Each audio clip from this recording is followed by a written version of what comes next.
ہم نے انسان کو مشقت ہی میں پیدا کیا. یہ مشقت ہر انسان کا مقدر ہے. لوگ گھروں کو چھوڑ کر آئے ہوئے ہیں، کہاں کہاں انسان جاتا ہے. یہ اس دنیا میں محنت اور مشقت. ہاں ایک مغالطہ ہو جاتا ہے کہ شاید یہ محلوں میں رہنے والے جو ہیں انہیں کوئی مشقت نہیں، انہیں کوئی دکھ نہیں. حالانکہ حقیقت یہ نہیں ہے. جو جتنا امیر ہے آپ دیکھیں گے اس کی جسمانی مشقت کم ہے، ذہنی کوفت زیادہ ہے.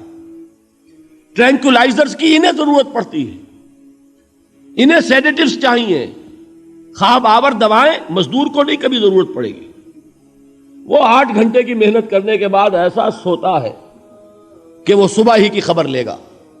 اور یہ وہ لوگ ہیں کہ جن کو ہپنوٹکس، خواب آور دوائیاں، سیڈیٹیوز، مسکن ادویات، یہ سارا لیبلیم اور یہ ویلیم اور یہ فلاں اور یہ فلاں، یہ کن کے ہاں جاتے ہیں. ذہنی سکون اور اطمینان انسان کو حاصل نہیں. کسی کی جسمانی مشقت ہے، کسی کی ذہنی مشقت. میں آپ کو یاد دلانا چاہتا ہوں مہاتما گوتم بدھ کا معاملہ. 30 برس کی عمر میں کپل وستو کا شہزادہ محل کو چھوڑ کر نکل گیا. جوان بیوی کو سوتا ہوا چھوڑ کر گیا. شیر خوار بچے کو چھوڑ کر گیا.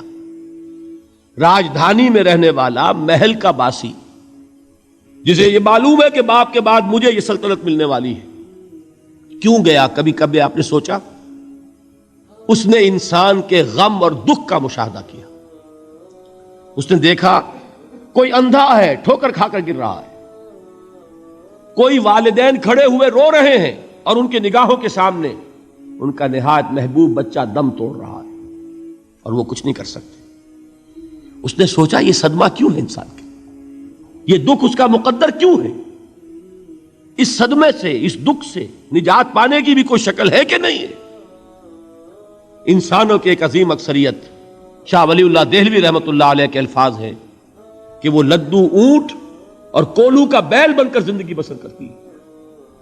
جو 8 گھنٹے تک اینٹیں ڈھو رہا ہو، اس شخص کا تصور کیجئے آپ. وہ واقعی انسان ہے یا حیوان بن گیا ہے؟ اور 8 گھنٹے کی اس محنت کے بعد بھی ہو سکتا ہے کہ 2 وقت کی روٹی اسے پوری نہ ملے. اور یہ تو ہو سکتا ہے، نہیں ہوتا ہے، کہ اگر بچہ بیمار پڑ گیا ہے تو شاید کوئی برتن بیچے بغیر اس کی دوا کا سامان نہ کر سکے. ایسا شخص کتنے بوجھوں تلا دبا ہوا ہے، کتنی مشقت کے اندر پسا ہوا ہے. لدو اونٹ اور کولو کا بیل انسانوں کی عظیم اکثریت کی سطح پر زندگی بسر کرتے ہیں. لیکن آپ کو معلوم ہے کہ کولو کے بیل کے لیے مشقت ہی مشقت ہے، اس کے احساسات یہ نہیں ہے جو کہ ان سے انسان کو جو صدمہ پہنچتا ہے. ایک بیل کو اس سے کوئی غرض نہیں کہ اس کا کوئی بچہ بھی تھا کہ نہیں تھا، اور اس کو کوئی بخار ہوا ہے یا کیا ہوا ہے. اس صدمے سے وہ بیل بچا ہوا ہے.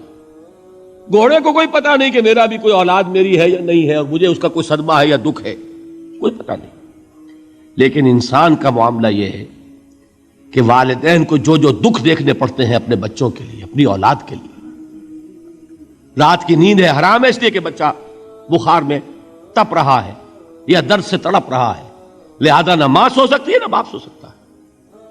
میں نے ایک موقع پر دیکھا لاہور میں کیروسین آئل، اس زمانے میں ابھی سوئی گیس نہیں آئی تھی، اور اکثر و بیشتر جو ہے یہی مٹی کا تیل جو ہے ایندھن کے طور پر استعمال ہوتا تھا، اس کی شارٹیج ہو گئی تھی.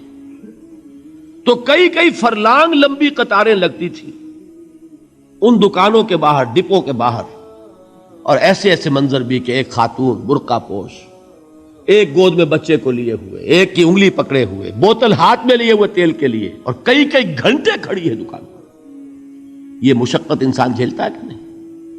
غالب نے اس کا نقشہ کھینچا ہے کہ رنج سے خوگر ہوا انسان تو مٹ جاتا ہے رنج. مشکلیں اتنی پڑی مجھ پر کہ آسان ہو گئی.